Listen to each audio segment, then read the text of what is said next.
Hey guys, so one of my biggest problems is boxes. Yeah, whenever I order something or get something, it comes in a box. And sometimes it's a box in a box. So in this video, I'm going to have a go at, well, making something out of all this lovely cardboard rather than taking it to the recycle bin or dumping it or whatever. Yeah, I'm going to be turning this into, well, sort of wargaming terrain. Stick around to see how I get on.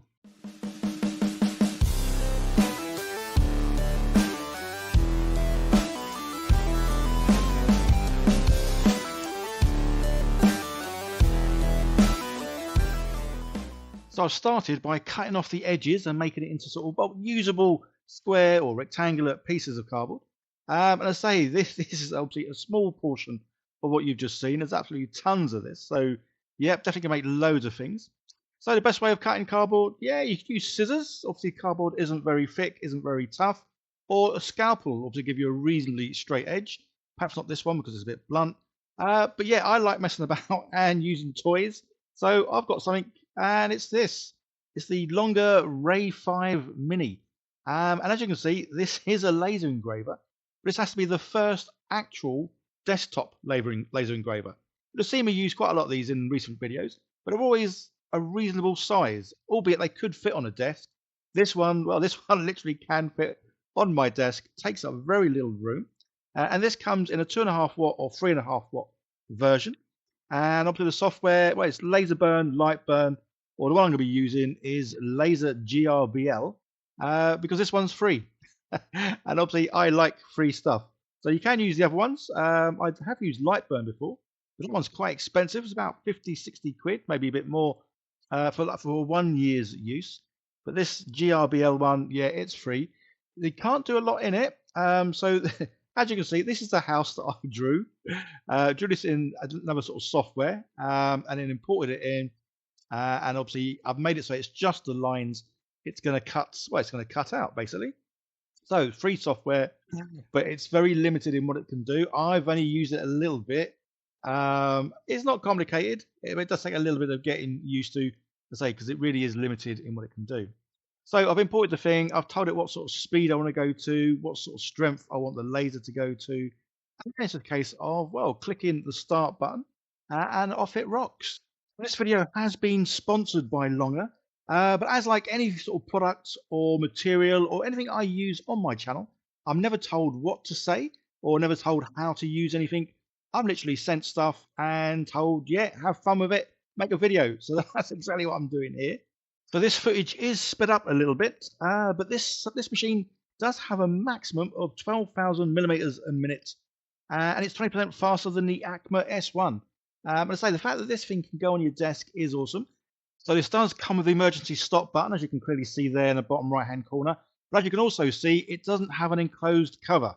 So while using this, you do have to wear the green protective goggles, and obviously make sure no one else is walking into whatever room you're using this. So guys, as always, you take your own safety precautions whenever using something like this. Something I did like though with the software that I was using with this, it shows you on screen, obviously, well, how far the progress it's gone. As you can see the little yellow cross there whizzing around, showing, well, the current bit that it's actually cutting out. I thought was pretty cool. But say the software itself, yeah, it literally is just a cutting software. You have to design, make the shapes, do whatever it is in something else. I say I've just done, as you can see, a very simple house. But the great thing here is this thing obviously can cut really well, really lovely straight lines. And I say it's so diddy. It's small, it was compact, and obviously it's ready to use straight out of the box. There is no putting anything together. It is a case of, yeah, take it out of the box, plug it in, and you're going. So I need to adjust the speed and the strength a little bit. So the things did cut out, but it took a little bit of pushing. But yeah, so the fact you can cut out obviously little windows is awesome. Obviously some of this, yeah, you could do with a scalpel, some time, and obviously a nice straight edge. But you'll see in a minute when I cut out something. Yeah, this thing, if you're going to make lots of stuff out of cardboard, then yeah, I would highly recommend getting one of these. So obviously I'm making or cutting out all the bits first before I assemble anything. Again, very simple, but obviously you could do much more elaborate designs. And that obviously would be something I would do eventually, is spend more time actually drawing what I want to make. And then, yeah, making the sort of like the 3D plan of it. So I wanted to have like shingles on the roof. I say this is where this thing comes in handy because it's going to cut out loads and loads of rectangles. Why it's cutting out obviously weird shapes like this, I'm not too sure.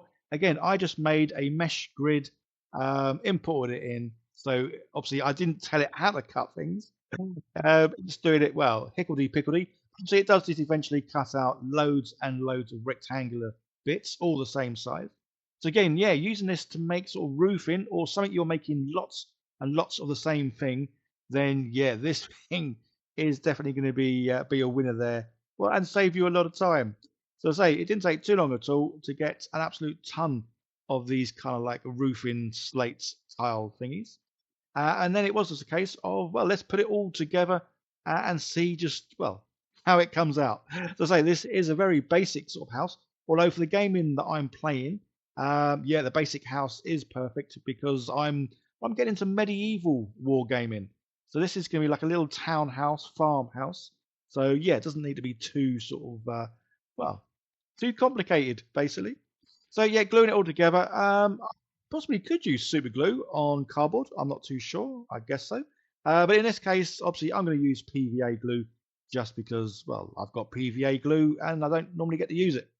But say that, yeah, these windows, being able to cut out sort of intricate designs like that is pretty cool. And obviously, I've cut out straight edges, but you can cut out round edges, curved edges.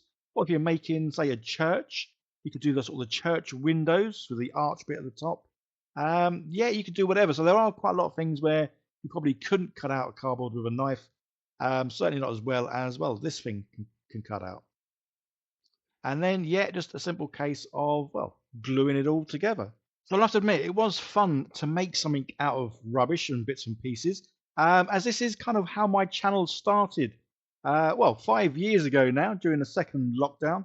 Obviously, you didn't want to get bored, so I wanted to have a go at making some things. And yeah, it was kind of like a bit of the old Blue Peter, really. So yeah, if you look at my old videos, you will see there's a lot of kit bashing, trash bashing, whatever you might want to call it. Yeah, me taking stuff you'd normally throw in the bin, and then having a go at making stuff with it. And primarily, it used to be orc stuff as well. I somehow fell into orcs. Funny story. Obviously, I was looking on Amazon to buy some orcs, but I was looking for the old style orcs.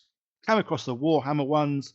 They're the ones I ordered, and that's kind of how this channel started with me doing a lot of Warhammer stuff. Even though I'd never heard of it before, wasn't into it, it was all because of me looking for some orcs. And yeah, the rest, as I say, is history. But yeah, so a lot of my first lot of videos are me just making stuff out of, yeah, general trash and junk, which is obviously good for orcs because, well, that's kind of what they do, isn't it? Making stuff out of nothing. So yeah, so all these little shingles, these little tiles, I say to cut these all out freehand would have taken absolute ages. But yeah, the longer Ray 5 Mini. I hope I'm saying longer correctly. I'm not too sure. Apologies if I'm not. But yeah, the Ray 5 Mini laser engraver.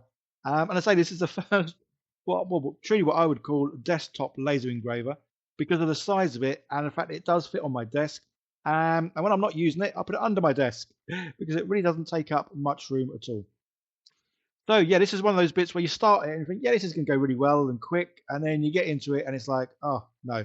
So that's why this bit of footage is sped up, just because, yeah, this, yeah, it took longer than I was expecting because, well, there's lots of little shingle tiles. But even though I had cut out, well, what I would have considered to be more than enough, I soon ran out. And yeah, had to make more. So this is how much I've got done. But luckily, yeah, just pull this back out from under my desk, plug it in, and yeah, let's cut out some more. To say, if you're into the hobby of obviously cutting stuff out or doing things with cardboard, yeah, this thing is definitely up there. This can cut MDF. Obviously, you get like 2 mil, 3 mil MDF. This will cut it. You just need to do several passes. Obviously, I'm just doing one pass, and obviously it's cutting, well, cardboard with ease. And yeah, there we go. So I put some bits around the side as well. Just add a little bit more to this little country sort of shack. But yeah, love it. Say the fact that this does get done so easily and cut out so quickly. So this is obviously, again, I keep saying this is a very basic design. Obviously, you could be a bit more elaborate and make, well, churches and all sorts of stuff. So there's a few little gaps on the corners there where I've got the stones meeting that I didn't like the look of. So using a good old bit of grout, I'm just putting that on to sort of try and cover in them little gaps, just because, well, I don't want there to be little gaps. Obviously, grout, I love using this stuff. Again, I've used tons of this in my my early days of kit bashing because it's so cheap. And then I'll just put a few extra bits here and there just to give the walls, well, a bit more sort of texture rather than just being solidly flat. I wanted to make them look like, well, they'd been sort of plastered with mud, I guess. And then, yeah, painting, yeah, the usual painting style. So primed in black, using a good old Colourforge black primer. Again, links down below, guys, to everything I'm using. Lots of links down below as well if you want to find out more information about the longer Ray 5 Mini, how much it costs, and obviously all the other technical details about it. I say I don't go into sort of full reviews of all the specs of everything. I'm definitely more I get something, I play with it, I use it, and then obviously I'll let you know how I get on in the actual using of it, and not necessarily what it can and, well, can't do. But say for me, yeah, it's done a great job on making this little building. So as I say, yeah, priming in black, dry brushing in white, and then using good old speed paints or contrast paint, dipping inks, whatever it might be that you've got. Because obviously I absolutely love these because these are a very quick way of getting things tabletop ready. You'd never probably win any kind of Golden Demon awards with these, but for me, yeah, I want to get things painted fairly quick. I do enjoy the painting, but I do want to get it done quick because, well, I want to crack on and play games or get on to the next project because obviously I love making things. So painted all the brown, the wooden bits in brown, and then the walls, I didn't really want to leave them like a grey because that wouldn't look too good. I say the chances are these are going to be made from sort of, I don't know, wood, not wood, mud, clay. Again, I'm just getting into medieval sort of wargaming, and it's really, I have been watching a lot of medieval kind of documentaries and bits to try and find out more about the time period. Just because I want to sort of make board games up that obviously represent the true sort of look of the time. But yeah, say really easy sort of paint job on this, and I think it's come out really, really well. I say for a simple little project, yeah, absolutely love it. And the fact, obviously, I have got so much cardboard. Yeah, I can make an absolute ton of these kind of things, and basically, it's not costing me anything other than my time, which obviously it's a hobby, so we don't see that as being time. But yeah, love it. So the last thing I'm going to do, which is what I do on all the bits and pieces I'm building for my wargaming terrain, and I like to have some grass at the bottom. And you'll see the reason for this in just a minute. But it's just a case of obviously putting some PVA around the bottom and then just sprinkling the grass on. There's no need to do the old like electric sort of proper flock in here. Yeah, just twiddle it in your fingers, it comes out, then shake off any excess. I say the reason that I like doing this, I do this to all the buildings, any kind of terrain, fences, walls, everything else. And the reason is because I'm going to be putting it onto, well, my gaming table, which has got grass on. So having grass at the bottom of, well, whatever building, terrain that I'm then going to put on my board, it just helps merge it in. Because obviously I want to, as well as using this as a board game, I want to sort of take pictures and make, well, little dioramas almost. But as you can see, yeah, absolutely love it. Say little townhouse, little country sort of farmhouse. Came out really well. Didn't take long at all. And yeah, I've got an absolute ton of material, as in cardboard, that I can sort of turn into loads more.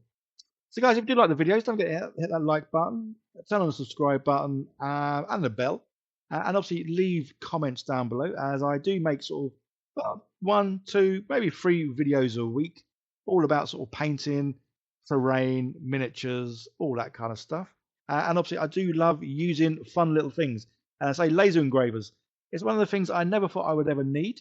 But then since having them, there's so many things you can do with them. And obviously in this case, you can make terrain from this thing. And I say the fact that this laser engraver is small enough to fit on my desk, extremely light, worked, say, straight out of the box, which is great. But obviously, as well as cutting things, it's a laser engraver. So you can laser engrave things. And obviously, I've chucked my ugly mug on a little coaster here. Guys, don't forget, like, share, subscribe, leave comments. There's another video coming up on the screen. Give that a click to see more of what I do. And yeah, let me know what you want to see me do next, guys. Okay, you'll take care. See you in the next one. Bye for now.